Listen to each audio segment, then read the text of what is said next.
Imagine there's no heaven. It's easy if you try. No hell below. Alex, how are you? I'm all right. Is it okay if I record this? Absolutely. Awesome. You know, it was such a treat yesterday to get your email, and I could never forget you. You know, my oldest memories of you are, like you said, being glued to your dad's side, coming to church early on a Sunday morning. Your mom would be here for choir practice, and you and your dad would be tinkering around, setting stuff up in the sanctuary.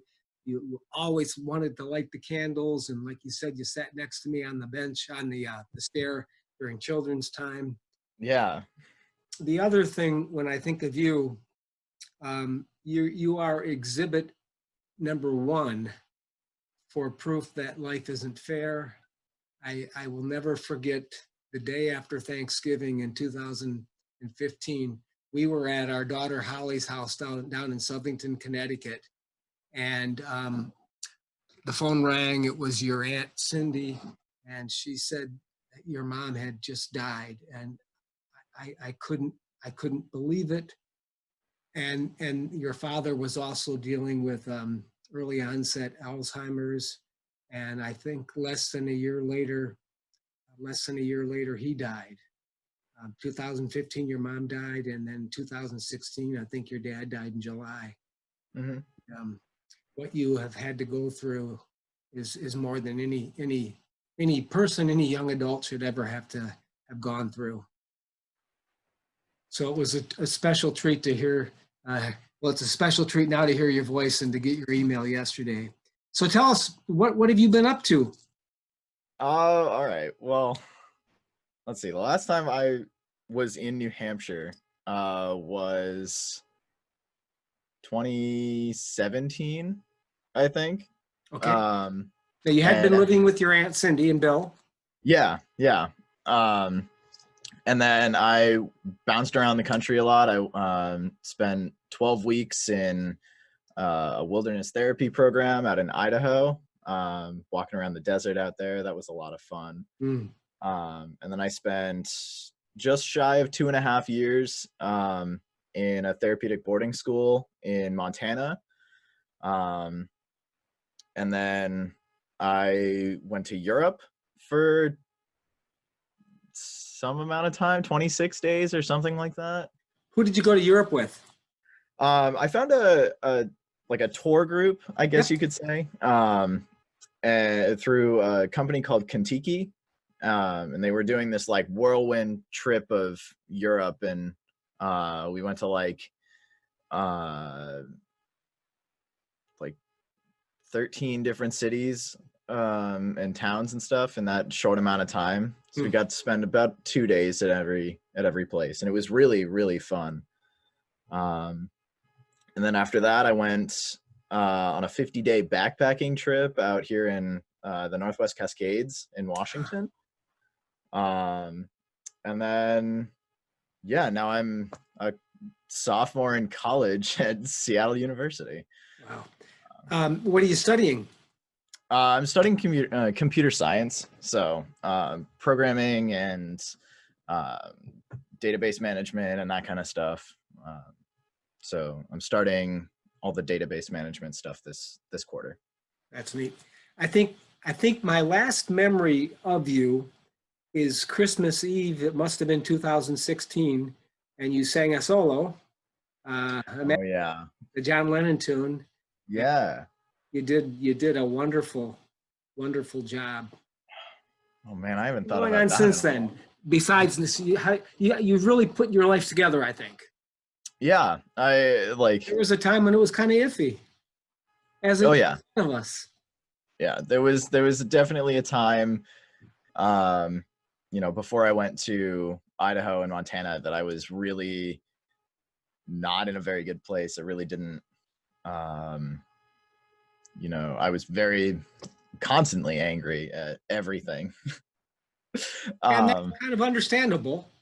Yeah, it definitely is understandable given the circumstances of everything that was happening at the time. And um you know, Probably, I don't the know. issue isn't anger, it's how it's managed. Yeah, and it wasn't managed uh, at all, basically. Yep. And so I went out to Idaho and Montana and tried to get a handle on everything. And started, like, I really didn't start to realize like how impactful um, the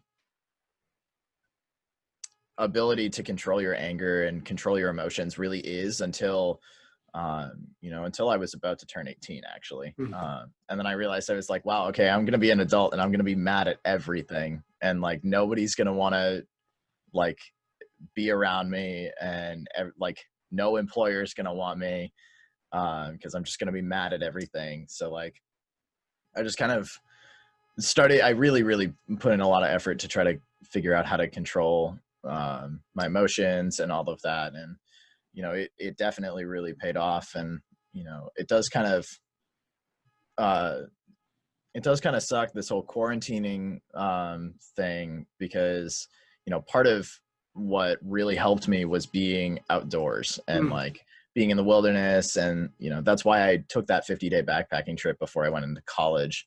And it's hard to like go camping and go rock climbing and all that kind of stuff um, without people. I mean, it's not really fun to go out into the woods by yourself for an extended period of time. It's a lot more fun if you have a good group of people with you, and you just Sure. can't get that group of people together right now. So what are So, some of your anger management strategies? I really like, I mean, first off, I really just try to like, whatever is like making me super angry, I just try to like set it aside from everything. If I'm like in the middle of doing something, like I'm in class or I'm at work or whatever, like I really try to just like set it aside so I can just continue whatever I'm doing until I have enough time to like sit down and look at it. Um, and then um, if like when that time presents itself, I kind of just put it into perspective of like, hey, what is like really what is this, why am I mad, really, and like What's the what's root? making me Yeah. and really try to rationalize it and just be like, okay, in the grand scheme of things, whatever is making me mad, it doesn't matter, it really doesn't matter, because it's like, it's just something that's going to pass. It's like, whether it's caused by a person or something like that, that person's only going to be in my life for a short period of time. And maybe they're having a bad day, whatever. And I just try to like go through random scenarios in my head, like you know um it's like when somebody cuts you off on the highway, you're kind of like, you don't know what's going on in their head, you don't know what's going on in their life. They could have, like, their wife could be in the middle of labor in their passenger seat and they need to get to the hospital or whatever, and like, or they just got laid off from their job and they're really mad or something like that. You like, it's those kinds of things that you just kind of have to look at and be like, okay, what's their life from their perspective right now. Wow, that's really wonderful. I have found over the last maybe 10 or 12 years, just I've been influenced a lot by the Buddhist approach to the world, and how Mm, when we have negative thoughts, we acknowledge them, and thoughts and feelings, they go away, and we don't have to give them more power or attention than they warrant. So absolutely. yep. So how did you pick Seattle University? I actually, I love telling this story. So um I I toured like 17 colleges or And something I like think you that. did a lot of that with Cindy. Is that true? Yeah, Cindy flew out to the West Coast. Most of my colleges were actually out here on the West Coast. And we toured like, I don't know, 13 or something in like 3 days, like, Hmm. or something like that. There was I don't remember how many, but I know I applied to more than more than people typically apply to. And it came down between Seattle University and Western Washington University, both in Washington. One's in Bellingham, just about an hour or so north of me. And Seattle University, obviously, in Capitol Hill of Seattle. And it was coming up to like the deadline of when I needed to choose a college by. And I was sitting in my therapist's office, and she was just like, "All right, so have you picked a college yet?" And I was like, "No." And like, I was just humming and hawing over like, what do I really want? And it really came down to, Seattle University was in the middle of the city, and I had never lived in a city. I'd always lived in like rural areas. Gilford. Yeah, Gilford. And Kalispell, Montana is like a small blink town. You'll never even know that you're in it. Like just surrounded by trees and stuff. And I wanted a change of scenery, which I mean, a lot of people do in college. And like Western Washington had like a really good computer science program and everything. And they were going to accept me into their CS program, right off the bat, which is what they try to do with most of their CS majors. Computer science, was that your dad's expertise? I want to say it was computer science. It's maybe database management was his specialty, but I'm totally sure on that one. I was laying all the pros and cons out for each college for my therapist, and she was like, "All right, so if you could have it either way, which one would you choose?" And I was like, I don't know. I wouldn't choose one over the other. Like, they're both really great schools. And so she reached into her desk and she pulled out a coin, and she's like, "Heads, it's Seattle U. Tails, it's Western Washington."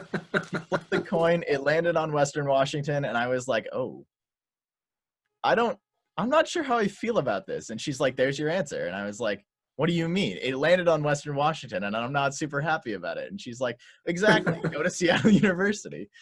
I love it. So the next day I accepted Seattle University. And now I'm here. And I'm living with one of my friends from my floor, who's one of my really, really good friends. I work for his mom at her pediatric dentistry. And it's a lot of fun. And our friend group is all, except for one of them, is all in Washington, with about an hour or two drive from where we are. And it's really nice. It's a really awesome place. I mean, I live in the suburbs right now, so there's trees and everything, and the city's only a 20-minute drive away, and then you have all of Seattle to roam around in. So two gotta know questions. How's the coffee? And I see you're drinking something. And then rain as often as people are led to believe it rains. Actually, so yes, it does actually rain as much as people believe it does. It actually rained this morning when I woke up. And yes, I am drinking coffee. The coffee's not bad. There's a lot of those like small cafes everywhere, independently owned cafes. And I mean, of course you have Starbucks everywhere. But if you want like really, really good coffee, you got to go to one of those small cafes. So you become a coffee snob. I have. Unfortunately, I have. So you would never go to a Dunkin' Donuts again, I guess. Well, okay. I would go to Dunkin' Donuts for nostalgia and some donuts, because Seattle, our donut game is not really on par. There is one donut shop right by Seattle U campus that is really, really good, but it's really expensive.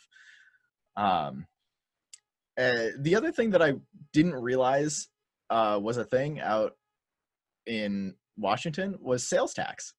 New Hampshire doesn't have sales tax. So you go to the store and you pick up a soda can and it's like, oh, $1.99 for a soda. Cool. I'm going to pay $2 at the register and get a penny back.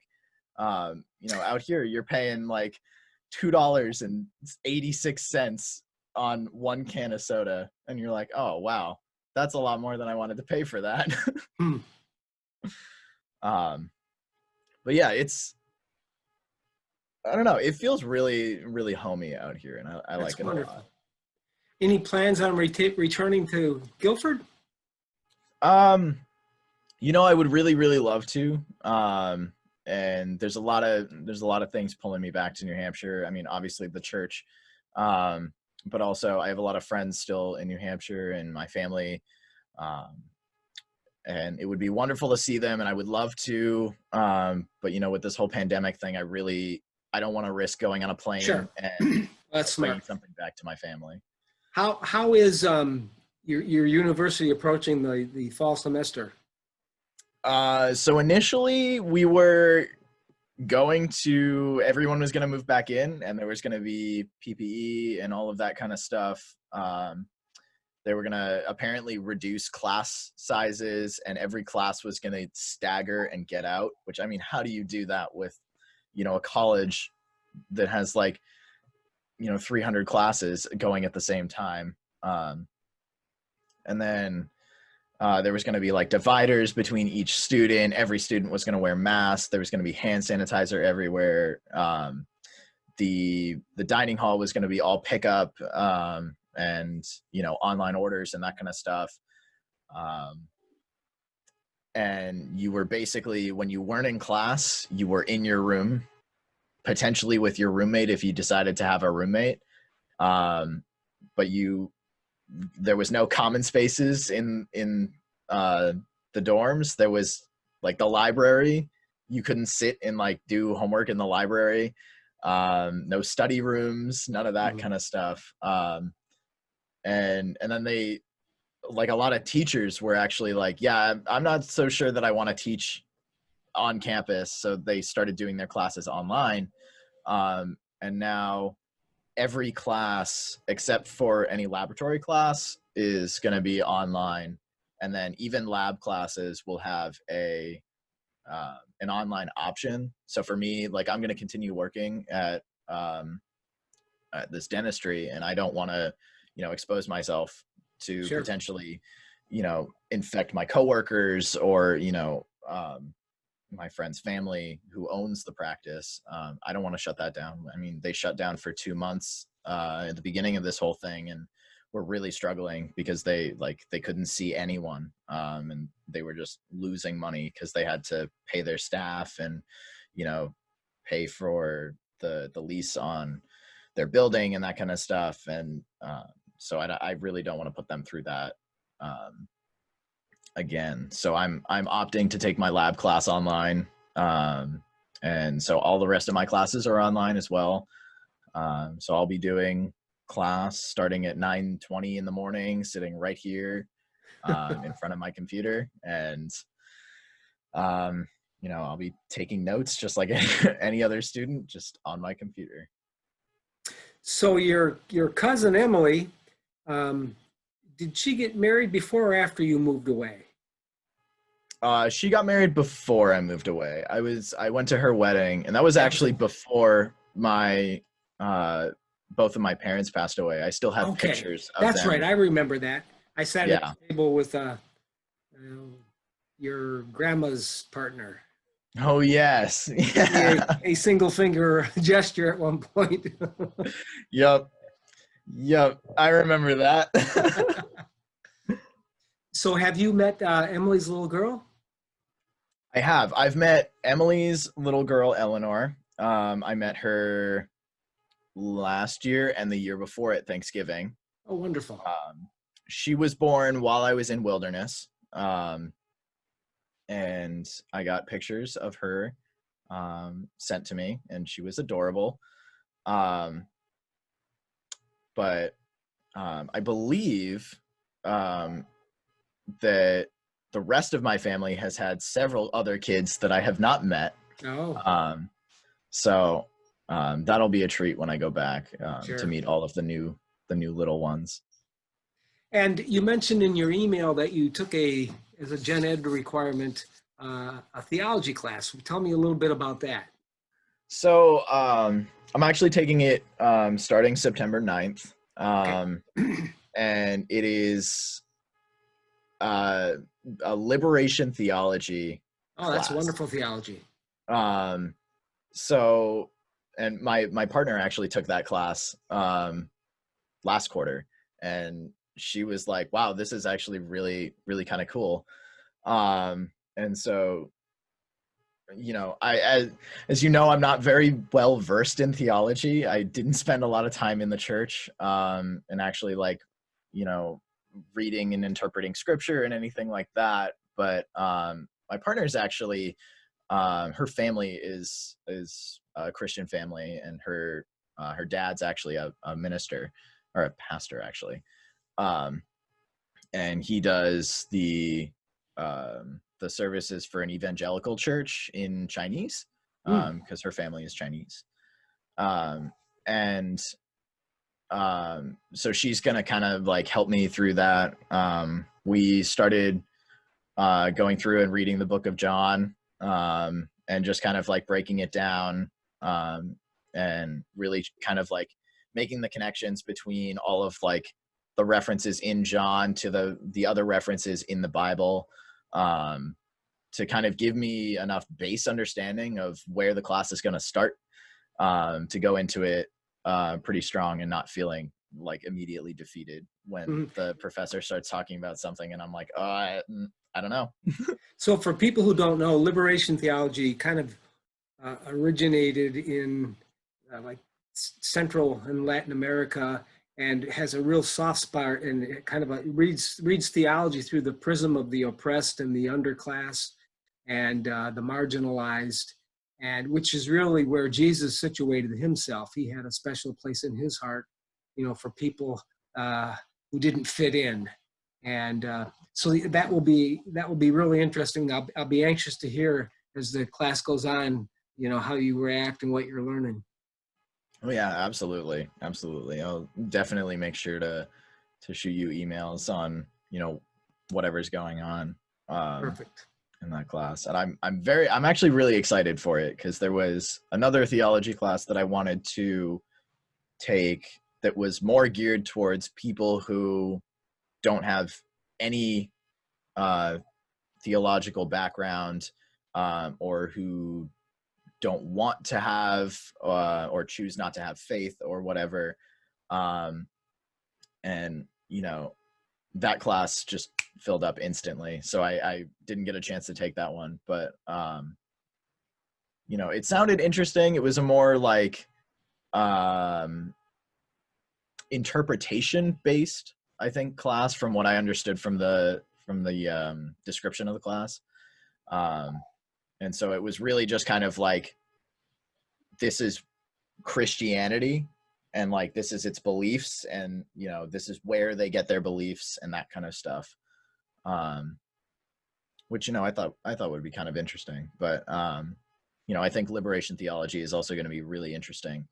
um and Seattle U being a Jesuit school, like they're they have to, or they don't have to, but they want to ensure an education for the whole person, so that includes faith and as well as academics. So theology is I think it's a requirement for every year. You'll do one theology class, so this will be my first theology class that I was supposed to take last year. Awesome. That sounds good. Well, and what are you doing to take care of yourself? When um you can do that kind of stuff. I mean, right now, I'm just like, I'm doing a lot of things to like keep myself mentally sane. I'm playing the guitar a lot, which reminds me I need to buy new guitar strings. um, and I'm writing. I'm doing a little bit of art, not so much, but I'm really just trying to like keep in touch with my friends and make sure those bridges aren't being like bashed and battered because of the whole pandemic thing. So I'm talking with a lot of my friends back in New Hampshire actually, and I'm trying to you know, when I'm not at work, I'm trying to make sure that I'm like, you know, trying to keep communications open with my family as much as I can, which oftentimes slips my mind because other things are occupying it, which I really should do better at. And that's something I'm working on. So That sounds good. I don't know if you remember the Nelson family, Brenda and Rick. yeah, yep. They were real active in the church, and I'm actually headed out in a few minutes to Lindsay is getting married tomorrow, and Oh, I'm excited about that. And I think I counted up the other day, I have done, since the whole pandemic started, about 110 or 12 interviews with different church members, some of them very short, some of them outside. And but I think in the past 5 months, hearing from you yesterday probably is in the top 2 or 3 things that have touched my heart. And just knowing how well you're doing and how you've really turned your life around, Alex, I couldn't be more proud of you. I know if your mom and dad were here, they would say, wow, wow. And yeah. I know that your Aunt Cindy is just thrilled. So keep up the good work. Let's get back together in a couple weeks. I'd love to, once you start school, I'd love to see how that liberation theology class is doing.